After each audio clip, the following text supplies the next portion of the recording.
Muhammadin sallallahu alaihi wasallam wa alihi wa azwajihi wa dzurriyyatihi wa qurabatihi wa ahli baitihi ajma'in wa ila musannifatil kitab wa muqaddimatil kitab wa masyayikhihim wa ustadzihim wa usuli wa furu'ihim wa jami'i masyayikhina wa ustadzina wa usuli wa furu'ihim wa jami'i talamidana wa muridina wa liman fa'ati wa barakati hadil kitab wa hadil ulum fid dunya wal akhirah. Al-Fatihah.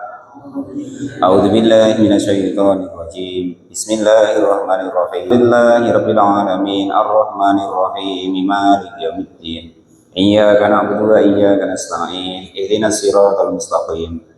Siratal ladzina an'amta 'alaihim ghairil maghdubi 'alaihim waladdallin. Bismillahirrahmanirrahim. Qala al-mu'allif rahimahullah wa nafa'ana wa nafa'ani bi ulumihi fid darin amin ya rabbal alamin. Faslun fi adadi rakaati sholati. Adapun ini itu fasol di dalam menerangkan hitungannya rakaat-rakaatnya sholat. Kemarin yang batalin dihafalin supaya tahu ini sholat kita batal konda ya.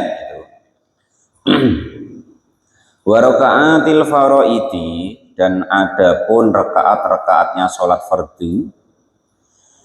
Fi kulli yaumin, artinya di dalam setiap hari, wa lailatin, dan setiap malam.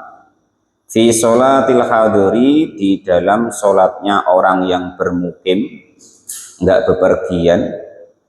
Illa yaumal jum'ati, kecuali hari Jumat, itu sab'atu asaro, ada 17 apanya rakaatnya.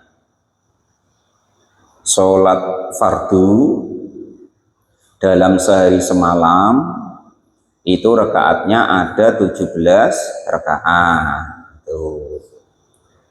Asal bukan hari Jumat. Ya, kalau hari Jumat dikurangi 2. Amma yaumul jumu'ati, adapun hari Jumat, fa'ada raqaatil faraidi, adapun hitungan rakaatnya sholat fardu, fi yaumiha, di dalam hari Jumat itu khamsata asaro, ada 15 apanya rakaatnya.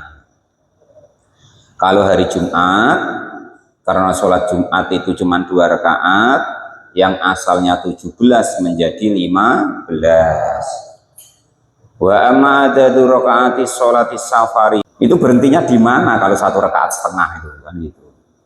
Kalau mu'allif rahim kan repot, makanya enggak ada. Jadi 17 dikurangi 6 menjadi 11. Wa qauluhu, dan dawuhnya qiyam musannaf fiha, itu di dalam 17 rakaat, arbaun adapun 4, wasalasuna, dan juga 30 apanya sajdatan, sujudnya. Dalam sehari semalam di 17 rakaat itu sujudnya ada 34. Gitu ya.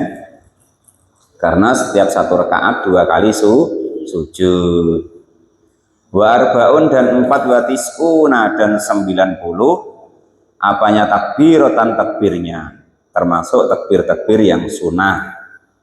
Wa tis'a tasyahudatin, dan juga 9 tasyahud. Subuh 1, duhur 2, asar 2, maghrib 2, isya 2, 1, 2, 2, 2, 9 ya. Wa asaro taslimatin, dan 10 kali salam. Maksudnya salamnya tuh 2 kali, noleh ke kiri, noleh ke kanan. Termasuk sunahnya berarti ya gitu. Walal mu'allif rahimahullah. Jangan pelit-pelit. Tahu kemarin yang wajib salam cuman yang pertama, terus yang kedua nggak pakai salam atau jangan ya. Pakai kata orang pula imamnya model baru gitu. Kita yang penting tahu bahwasanya yang menjadi rukun adalah salam yang pertama, dan usahakan salam yang pertama itu masih dalam keadaan duduk. Sholat tertib itu kan kita di Indonesia, Pak Tapi. Kalau di luar negeri kadang tuh salam yang pertama sambil lari. begitu. Wa mi'atun dan 100 wa salasun dan 3 wa khamsuna dan 50 apanya tasbihatan tasbihnya. Tasbihnya ada 153. Wa jumlatul arkani dan adapun jumlah rukun yang harus dikerjakan di dalam sehari semalam fis sholati di dalam sholat itu mi'atun 100 wa sittatun dan 6 wa isruna dan 20 apanya ruknan rukunnya fis subhi di dalam sholat subuh. Di dalam sholat subuh rukun sholat hitungannya menjadi 126 rukun. Salasuna adapun yang 30 itu ruknan rukun fil maghribi di dalam sholat maghrib. Wa fil maghribi itu fis subhi itu di dalam sholat subuh. Salasuna adapun ada 30 apanya ruknan rukunnya.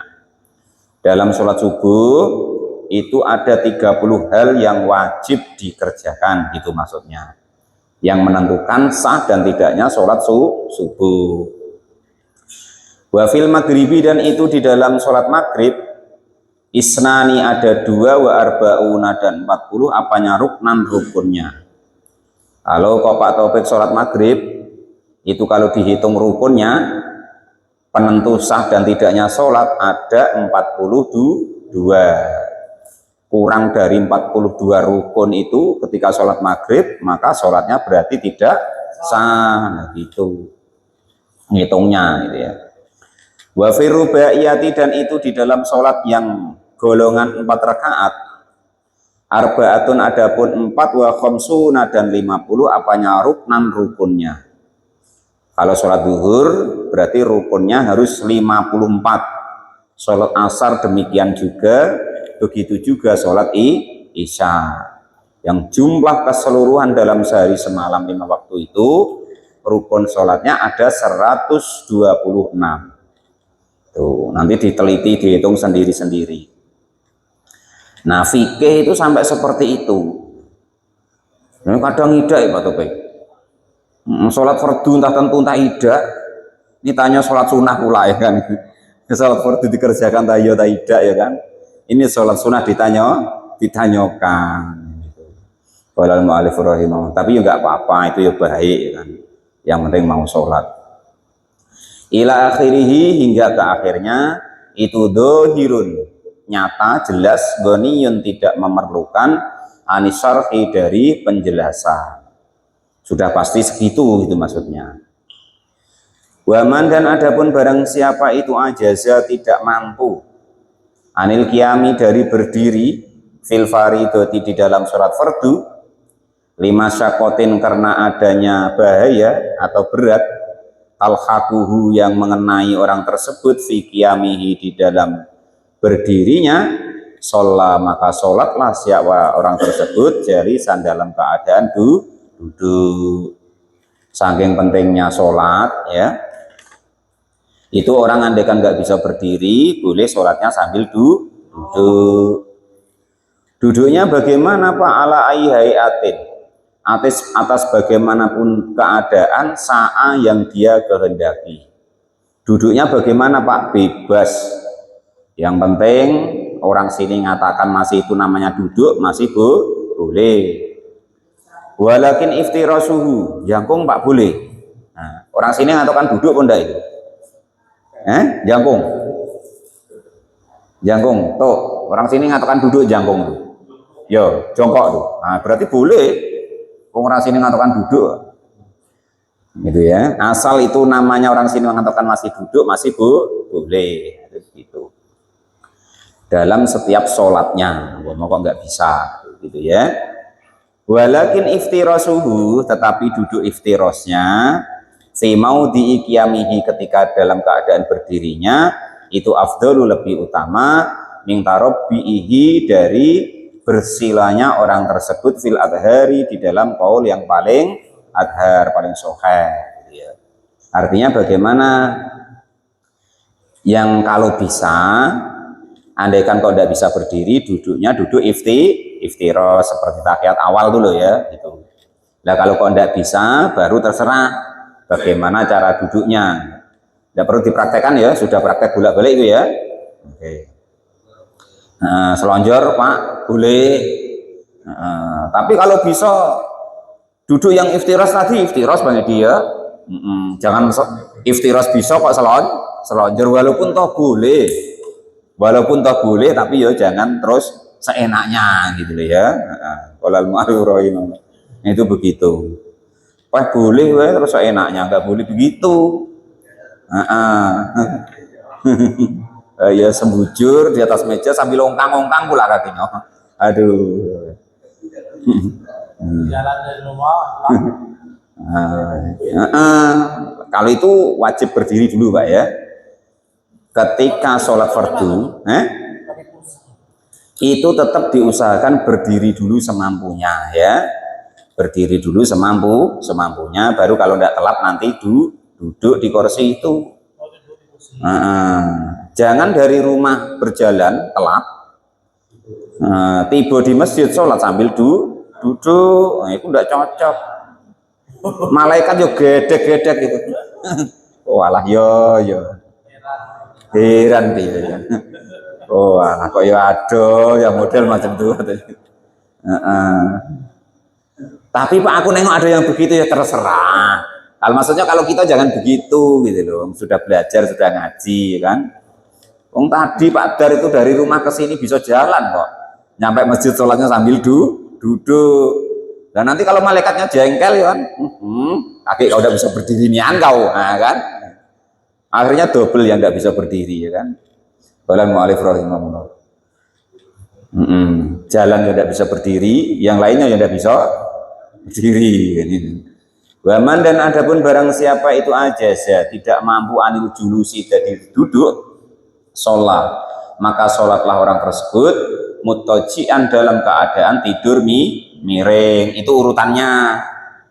Kalau nggak bisa duduk, tidur miring gitu loh ya. Baru nanti kalau nggak bisa tidur miring, telentang gitu nanti. Ini ada. Fa'in ajaza maka jika kau tidak mampu anitijai dari tidur miring, sholat maka sholatlah mustalqian dalam keadaan telentang ala dori atas punggungnya. Itu tidur miringnya bagaimana Pak? Macam orang mayit loh, mayit. Nah, mayit tapi kakinya di sebelah barat, di sebelah kiblat. Nah, tidur caranya begitu. Kalau mayit kan kepalanya di arah kiblat, di arah kakinya di arah kiblat gitu. Kalau telentang ya, berarti arah ke apa? Ke sana, ke pengimaman tuh kakinya, gitu ya. Di rumah sakit. Oh itu bebas. Kalau sudah di rumah sakit, apalagi diimpus-impus, diselang-selang itu bebas. Itu mau sholat sudah syukur-syukur kok, gitu ya. Biasanya sudah tidak sholat Pak. Mikir sakitnya ya kan itu. Walal mu'alif rahim. Mana ingat sholat lagi? Walal mu'alif rahim. Padahal itulah yang harusnya sholat. Ya kalau balik nanti, kalau bablas, kok malah tidak sholat itu kan gitu. Walal mu'alif rahim. Pokoknya dipelajari sampai seperti ini ya. Kalau tidak bisa berdiri disuruh duduk, tidak bisa duduk tidur miring, tidak bisa tidur miring telentang.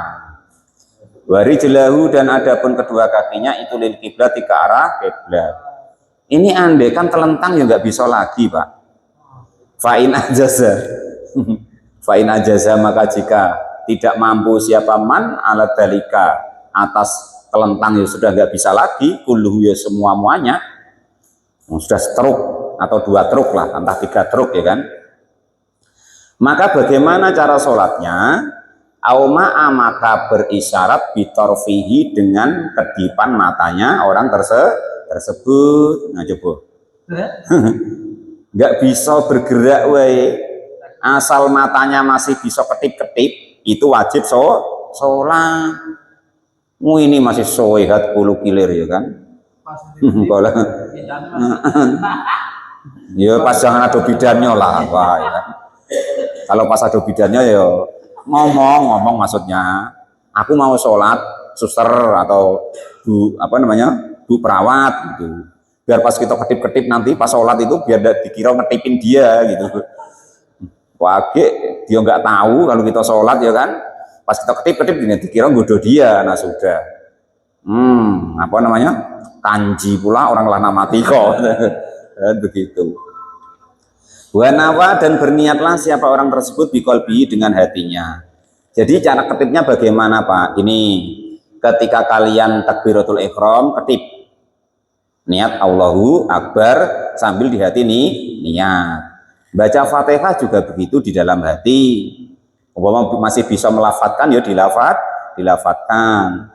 Nanti ketika pindah ke ruku ketip mata lagi, ketip gitu. Nah, kira-kira sudah selesai ruku baca doa, ketip gitu lagi iktidal. Sudah itu ketip gitu lagi, matanya digerakin lagi gitu. Caranya begitu. Ya mudah-mudahan kita nggak sampai seperti itulah ya. Mati ya dalam keadaan baik-baik gitu Tidak sampai seperti itu ya. Sampai sakit dulu ketip-ketip mata pula. Namun ini saking pentingnya sholat ya. Bahwa sampai ketip-ketip mata masih wajib sholat. Selagi masih ada nyawanya masih wajib sholat. Wajibu dan hukumnya wajib alaihi kepada orang yang ketip-ketip tadi. Apa? Ini matanya tadi. Istiqbalaha kepada menghadapkan kiblat biwajihi dengan wajahnya orang yang sholat tadi, biwad'i syai'in dengan meletakkan sesuatu tataroksihi di atas kepalanya. Ini kalau bisa ya. Wa yumi'u dan juga berisyarat biroksi dengan kepalanya, fi ruku'ihi di dalam rukuknya, wa sujudi dan sujudnya. Itu. Jadi kepalanya itu apa ini untuk praktek ya? Wah inilah ya. Terus ini ke barat gini, ke arah kiblat kepalanya, terus dikasih bantal atau apa gitu. Nah, terus ketika bisa geleng, digelengkan kepalanya. Kalau enggak bisa geleng lagi, tadi matanya ketip, itu caranya gitu. Mana tadi? Fa'in ajaza maka jika kau tidak mampu anil imai dari menggerakkan berisyarat gedek-gedek gitu, noleh miring kanan kepalanya, biroksi dengan kepalanya, auma'a maka berisyarat biajfanihi dengan kelopak matanya, kedip-kedip tadi ya. Nah ini fa'in ajaza, andaikan kok tidak mampu lagi, ketip-ketipnya sudah gak mampu. Nah coba, saking pentingnya sholat itu. Wah ini orang dodos telat kok sholat gak mau. Ini gak nyindir loh, tulisannya begitu nih hukumnya. Fa'in ajaza maka jika kau tidak mampu anil imai dari berisyarat mata, kedip mata, biar dengan kedip mata, ajro maka menjalankan arkanas sholati kepada rukunnya sholat ala qalbihi di atas hatinya. Coba pakai hati wae coba. Nah ini baru ibaratnya tuh yang pakai hati itu ya. Lah ini kita masih telat ngaduk semen kok, sholatnya ingat baik, nggak boleh pakai ini harus ya, nggak boleh. Sampai ketip matanian nggak bisa, baru memakai hati. Nah ini tulisannya. Wala bitarkiha dan tidak boleh meninggalkan sholat, mada selagi ada apa akluhu akalnya orang tersebut, ada itu sabitan masih tetap. Diingat-ingat itu. Sesakit apa kita di rumah sakit, walaupun di ICU, kan, itu tetap harus sholat. Tetapi Pak, saya itu mengandung najis, alat kelamin saya diselang, mohon maaf ya kan.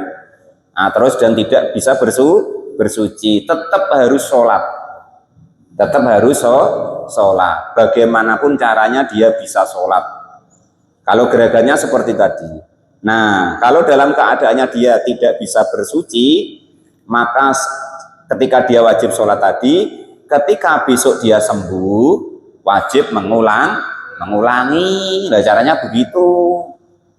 Ini pempak, ini sholat piye, macam mana, macam ini kan, diselang-selang begini. Nah, padahal kita sudah tahu caranya seperti ini, saking mudahnya, saking pentingnya. Bahwa bagaimanapun keadaannya harus sholat selagi nyawa masih ada, gitu ya. Ketika kok di ICU umpama ya kan itu nggak sadar lagi. Nah, ketika nggak sadar itu baru tidak wajib sholat. Ketika di ICU nggak sadar lagi, koma bahasanya. Nah, di keadaan itulah baru dia tidak wajib sholat. Walayat serukuha maka ma'akluhu sabitan. Ketika dia tidak sadar, selagi masih sadar masih wajib sholat. Selagi dia nggak sadar tidak wajib sholat. Itu enaknya begitu. Nah, kalau kok sudah koma bahasanya ya, bahasanya Pak Lupi itu koma, itu baru. Nah nanti keandekan kok dia sadar siuman, nah baru nanti ketika dia sadar itu baru wajib sholat lagi. Kemarin apa kewajiban sholat kan 3, Islam, balik, berakal. Nah kalau sedang koma kan akalnya sedang hilang, maka dalam keadaan seperti itu sedang dalam tidak wajib sholat, itu begitu. Sudah bisa dipahami itu? Nah itu wajib lagi kita nggih. Mau ngaduk semen telap kok, sholat gak telap itu kan gitu. Ini ngaduk semen yang telap kok sholat sambil duduk. Waduh pula karena tahu sambil baring boleh, ngaduk semen telap kok malah sholat sambil baring. Lo malaikat gak gedek-gedek, kelakuanmu kan gitu. Aneh-aneh. Nah, itu begitu. Loh Pak, kan ada hadisnya, sholat sambil duduk pahalanya separohnya orang sholat sambil berdiri. Hadis itu khusus untuk sholat sunnah, paham? Karena termasuk kalau sholat wajib itu termasuk menjadi rukun sholat, yaitu berdiri gitu loh ya. Jadi tahu urutannya ya, berdiri, nggak mampu lagi berdiri semampunya, baru duduk nggak mampu lagi, tidur miring nggak telap, tidur terlentang nggak telap, ngubahkan kepala, gedek nggak bisa lagi, pakai pelupuk mata juga nggak bisa, pakai hati, menjalankan rukun sholat di dalam hati. Pakai hati tidak bisa, ya hilang akalnya, pingsan tadi, maka tidak wajib sholat. Kalau bablas disolati. Kalau bahasa kiai kita tuh ditukarkan beras katanya. Ditukar beras. Terus Pak Topik suruh ngumumin innalillahi, baru disolati. Walal mu'alif rahimahullah. Ya intinya gini ya, normalnya orang Islam itu sholat 5 waktu. Kalau orang Islam kok nggak sholat 5 waktu, tidak normal. Senang mana yang normal sama yang enggak? Nah itu seperti itu. Walal mu'alif rahimahullah. Apapun caranya, bagaimanapun keadaannya, bener nggak bener, pokoknya sholat 5 waktu. Ya kepengen bener ya dipelajari ya itu. Wal musolli, dan orang yang sholat qaidan dalam keadaan duduk, la qadha, maka tidak perlu mengqadai alaihi bagi orang yang sholat sambil duduk. Wala yang kusu, dan juga tidak mengurangi ajrahu kepada pahalanya orang yang sholat sambil duduk karena tidak mampu tadi. Li'annahu, karena orang yang sholat sambil duduk itu ma'dzurun udzur. Wa amma qauluhu sallallahu alaihi wasallam, dan adapun dawuhnya baginda Nabi Agung Muhammad sallallahu alaihi wasallam, man adapun barang siapa itu sholat qaidan dalam keadaan duduk, falahu, maka itu bagi orang tersebut nisfu ajrul qaimi, adapun separohnya pahalanya orang yang berdiri. Salat ini toh. Waman, dan orang-orang sholat yang sholat naiman dalam keadaan tiduran, falahu, maka itu bagi orang yang sholat dalam keadaan tiduran nisfu ajrul qaidi, separohnya pahalanya orang yang tidur sambil duduk. Famahmulun, maka memuat ala nafli, atas sholat sunnah, ingdal qudwati, ketika mampu, indal kudrati ketika mampu. Hadis ini jangan kamu terapkan di sholat fardu maksudnya. Ini hadis khusus untuk sholat sunnah, sholat tahiyatul masjid, qobliyah, ba'diyah, pokok yang bukan sholat 5 waktu. Bukan zuhur, asar, maghrib, isya, subuh, ataupun bukan sholat Jumat, gitu ya. Nah itu boleh bebas. Pak Dar berlari dari rumah, mungkin kecapean, sholat tahiyatul masjid di sini sambil duduk boleh, asal sholat sunnah, tapi pahalanya separohnya orang yang sholat sambil berdiri, potong atas. Itu gitu ya. Paham maksudnya ya? Nah, itu saking pentingnya sholat. Pokoknya gini, apapun yang terjadi, seidak-idaknya untuk kenang-kenangan kita hidup di dunia ini, yaitu kita itu jangan tinggalkan sholat 5 waktu, karena kita itu sama Allah diciptakan itu memang tujuannya untuk mengabdi kepada Allah Subhanahu wa ta'ala. Maksud Allah ciptakan kepala ya maksudnya suruh tunduk sujud kepada Allah. Ciptakan mata juga begitu, hidung, mulut, tangan, kaki juga seperti itu untuk mengabdi, untuk bersujud, untuk beribadah, mengabdi kepada Allah Subhanahu wa ta'ala. Itu ya tata caranya sholat. Faslun wal matruku minas sholah wa alam bisawab. Alhamdulillahirabbil alamin.